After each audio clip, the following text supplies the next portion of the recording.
نتكلم عن الوجع. الوجع انك تترك شخص كان يقول لك الله لا يحرمني منك. الوجع انك تدمن شخص وتكون دايم معه، فجأة يتغير عليك بدون ما تعرف ليش. الوجع انك تكتب لشخص تحبه كلام طالع من قلبك واخر شيء يحط فيس يطلع. الوجع انك تتضايق من شخص ما تقول له وتكتم عشان ما تجرحه، وكل كلمة تطلع منه تجرحك 1000 مرة.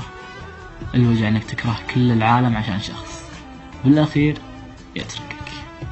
الوجع انك تهتم بشخص وتحطه بعيونك واخر شيء تطلع انت اخر اهتماماته. هذا هو الوجع. الناس اتغيرت، ملامحهم هي